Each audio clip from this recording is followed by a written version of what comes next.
this is just more of a layout update video, I suppose.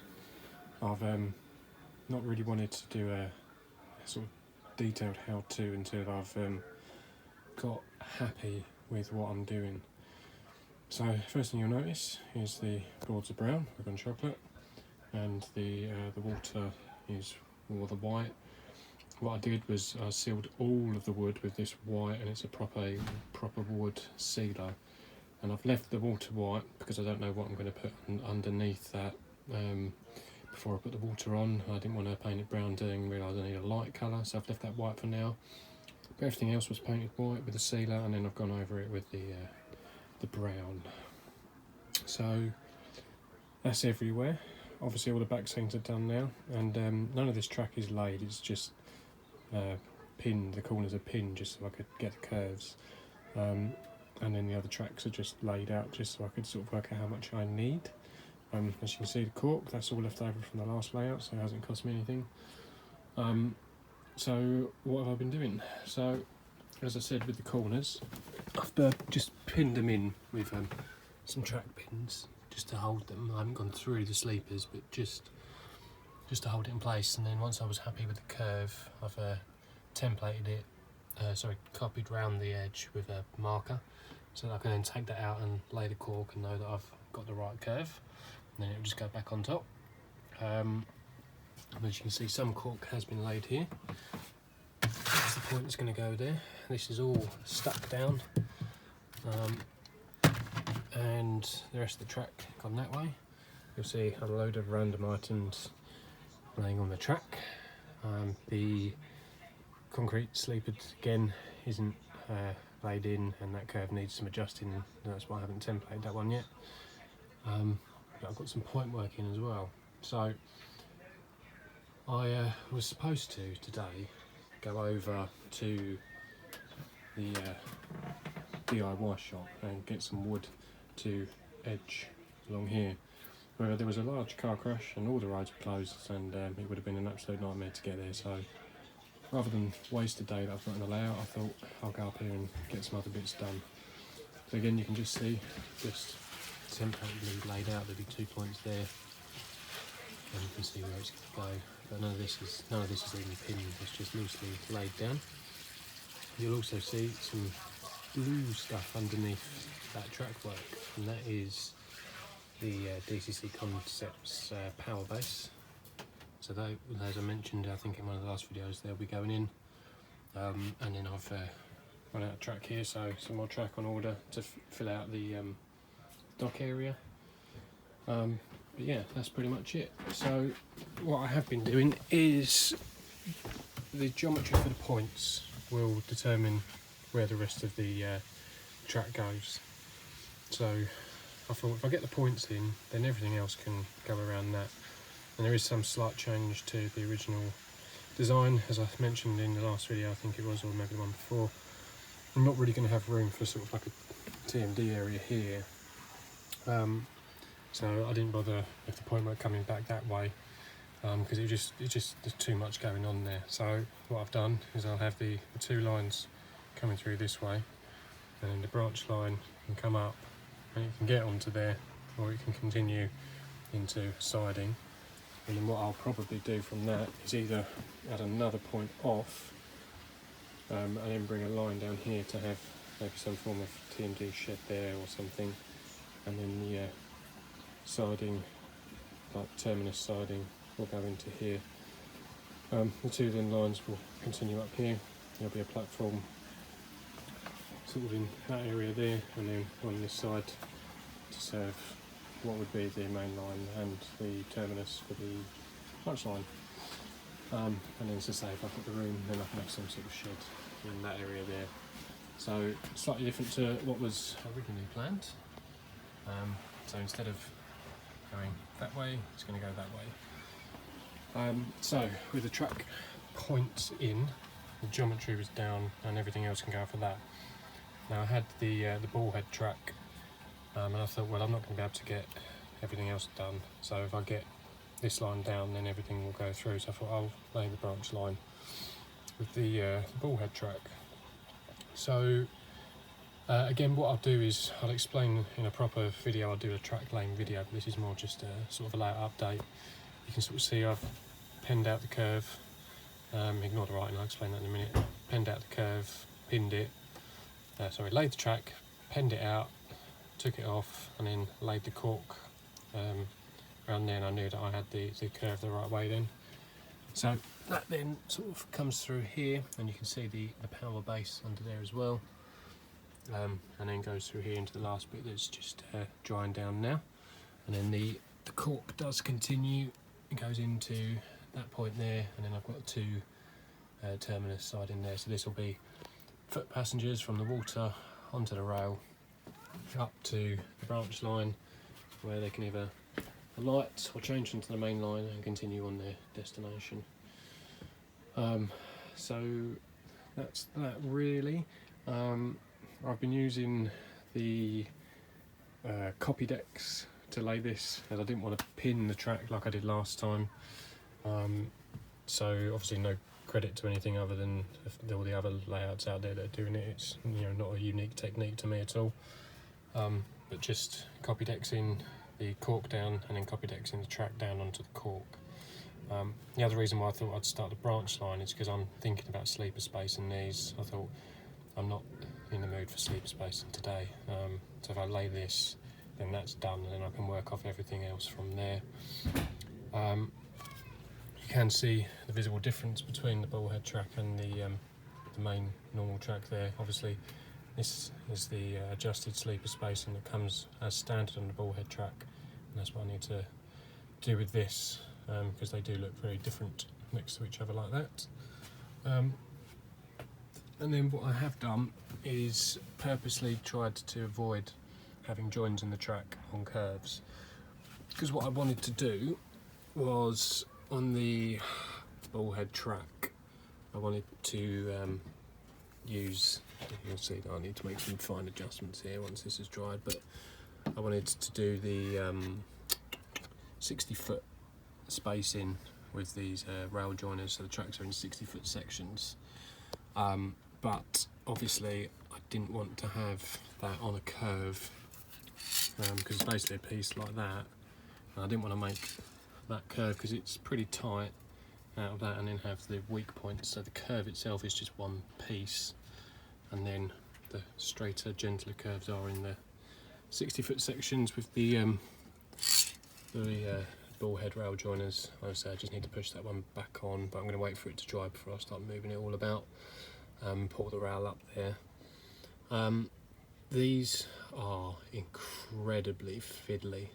I knew they were going to be fiddly. A few people have said that they are worse than the normal track joiners, but oh my god, this is definitely not for anyone who doesn't want to punish themselves. And then I decided to make it even worse by doing the 60-foot sections as well, and I wanted to give up at one point. They are a nightmare to get on. What I ended up having to do was put a very fine blade down the middle and widen it just to get these on.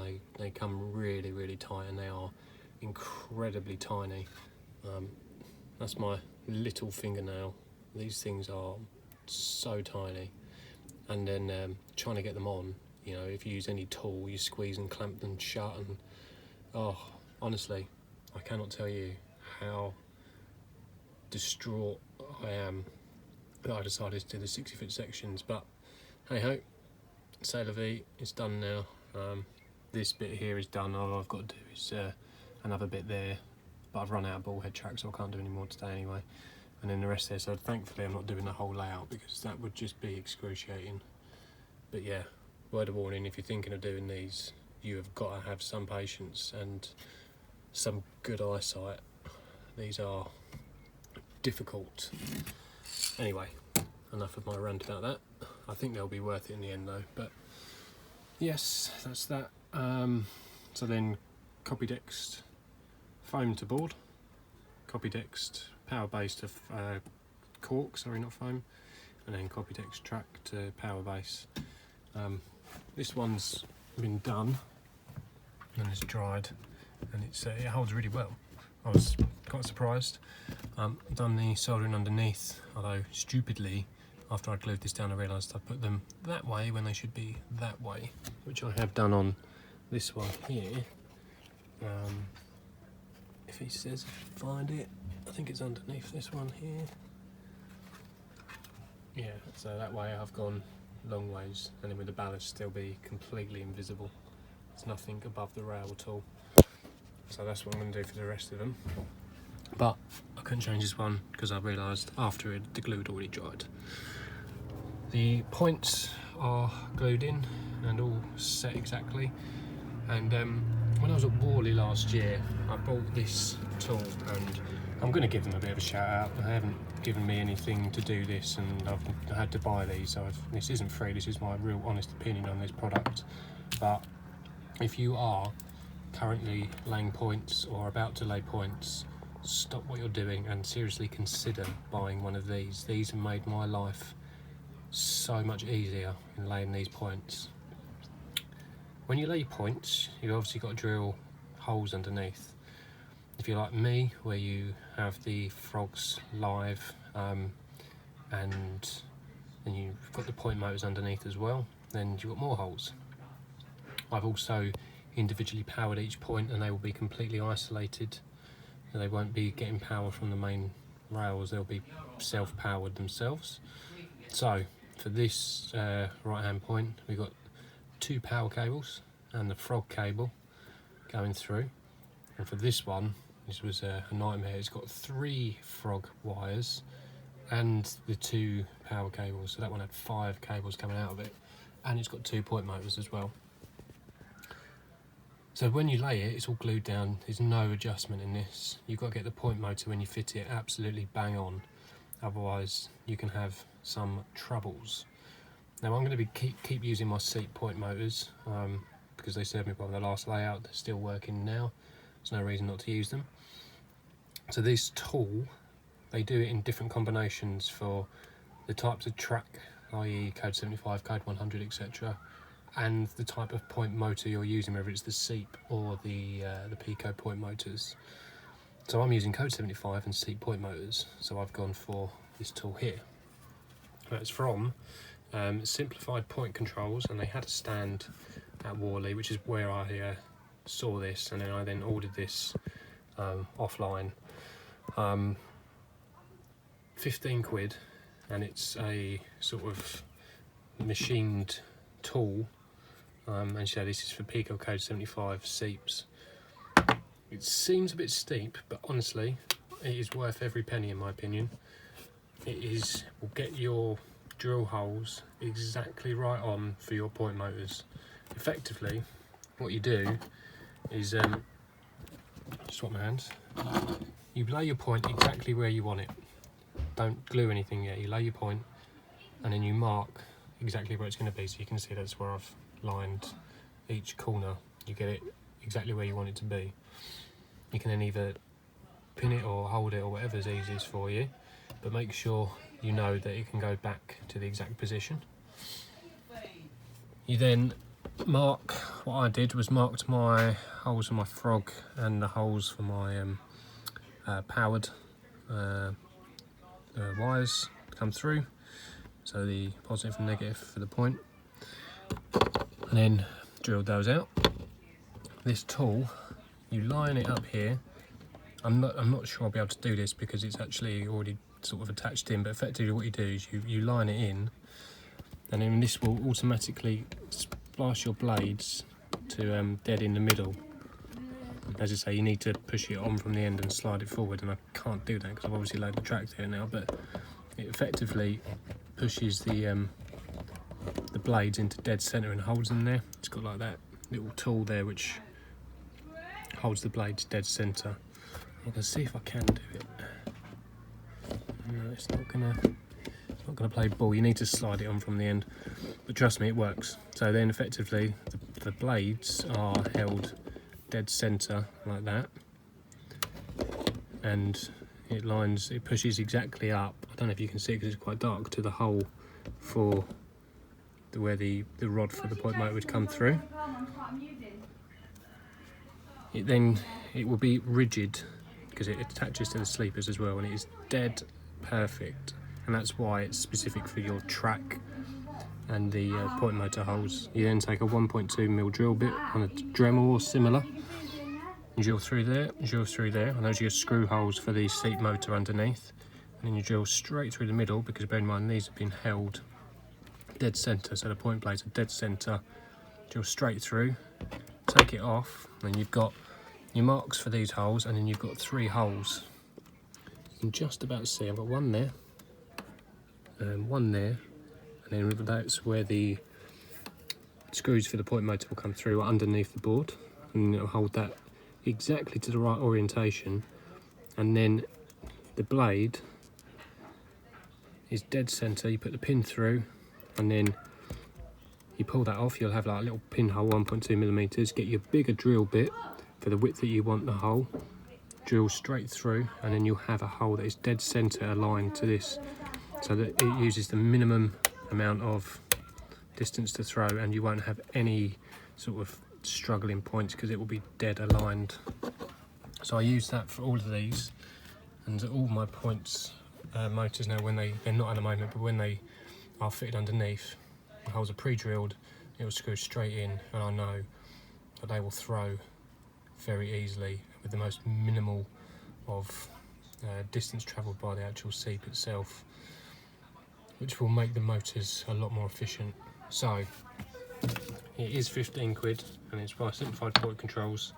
I'm not endorsed by them, I haven't been paid, and I paid full price for this, and they don't know that I'm putting this up or anything like that, but it is an absolutely awesome piece of kit, and you can get it for any sort of combination of track and point motors that you use. So that's what I would definitely recommend considering if you are laying points. It will make your life so much easier. And obviously you've got your holes drilled, you can then put the point back exactly where it is, glue it, pin it, whatever you do to fix it, and then now it's ready literally for me to just attach, and that will then start working straight away. Make sure if you're converting the point in any way for DCC running, i.e. snipping the wires, attaching the blades, etc., you do all of that before you put the point down. Make sure you've got all of your power, everything, and make sure that if you're attaching other points, you've got the appropriate isolated fish blades where they need to be, etc. As I say, each one of my points is going to be powered individually, so each connection will be isolated. So that's pretty much it. I've waffled on, so I always do, waffle. So yeah, this is more of a layout update video. Next video, now I've sort of got a feel for what I'm doing and how I'm doing it, I'll probably do a bit more of a how-to on what I'm doing. But yeah, any questions, shoot them down below. Thanks for watching, like and subscribe, hit the bell for notifications about my future videos, and yeah, thanks for staying with me. I will see you all very soon. Thanks again, bye bye.